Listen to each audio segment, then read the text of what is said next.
Siyathokoza ehlosini. La kule video sikhuluma ngomuntu wehlosi. Le video izohambiselana kakhulu nale ngisanda kuyenza. Khona ngenza isibonelo, angithi. Khona si understand ukuthi izinto zakamoya that's why ibuye siba confuse abantu. So sithi ke lakho ihlozi le hlozi lele elikunikeza ichoice.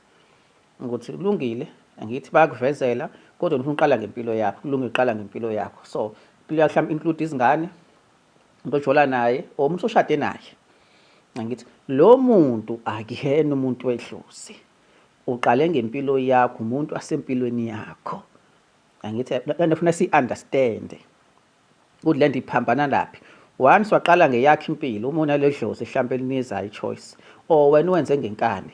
Either way, kusho ukuthi zonke izinto lezo onazo, including umuntu ojola naye, oshade naye, senezingane naye, angithi enibambise naye kwezothanda empilweni, umuntu wasempilweni, akuyena umuntu wehlozi ngoba uqale ngempilo yakho. Njengoba ngithi le video amsana nale khona si understand kangcono. Angithi ngoba wena eyakhe imoya kunezile ichoice na okay. Ngiqala ngempilo yami. Angithi bangenzele ya video le. So iphambanaphi lento na? Iphambana ke sithi idlozi okay. Zange sikuphazamise empilweni yakho. Ngithi ube ne type oyithandayo yomuntu mhlawumbe senishadile senezingane. Angithi oseniyajola i-type yakho yasempilweni akuyena umuntu wedlozi singayiconfuse lento oba yini bosaphila impilo yakho. So idlozi liyasukuma ke manje limisa yonke into ngoba selifuna ukuthi ke nathi sinayo nathi sikuyekile wabe neyakhe freedom la sikuphazamise kumuntu wakho wasempilweni la ngisisho lutho kodwa bese sikuvezela kancane unesiphiwo nobizo waqala ukhetha impilo yakho. Lento iphambana ke uma sekuyisikhathi sedlozi. Idlozi lifuna umuntu wedlozi, not umuntu wasempilweni.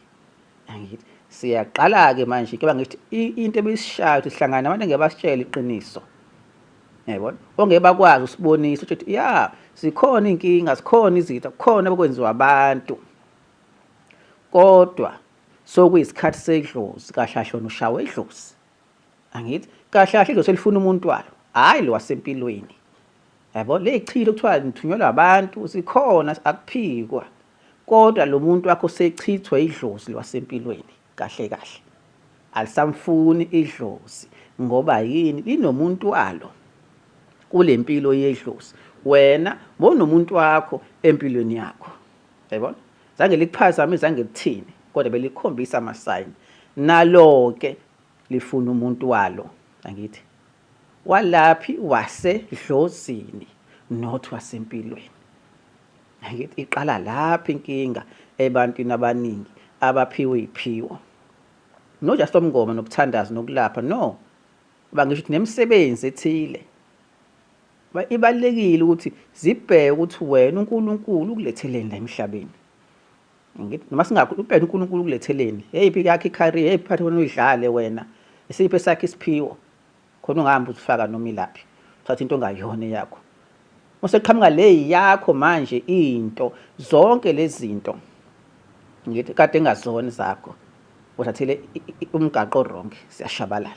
Ngithi kodwa sikho la ngenza isibonelo khona into masiyibhest ingayibhengi odlozi kuphela ezithunywa kodwa nje empilweni in general. So abantu bashayeka lapho ke. Angithi ukuthi umuntu uyaxeka umuntu ngihlala isikhathi eside sabambisana naye kodwa why idlozi selimkhafula lingamfuni. Ayibona azovela lapho uzovela izimo. Angithi into yokuqala ejwayele ukwenzeka ke yokulahleka imizwa phakathi kwenu.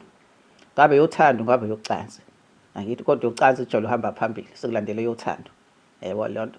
Angithi noma kwenye esinye story leso bese sikhulume kwamanye ama video vele imizwa yocansi ingaphezulu kwemizwa yothando ngoba iyona kuphela imizwa epure kumuntu yocansi. Le yothando ayikho pure. Yebo iphuma kwimizwa yocansi.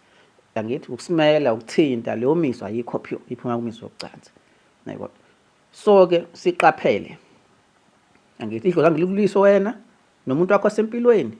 Nange ukwazi ulilwisa ke manje maselifuna umuntu wedlozi. Angithi sasokhathi ukuthi sathakathwa idlozi ama lingiveli no wena ulwisa idlozi lakho likuyekile lona empilweni. Angithi wena usethi nalifuna umuntu walo wasedlozini wena usafuni. Siqaphele wona singasikhomba abantu inkinga ekuthini. Ngiyabonga kakhulu.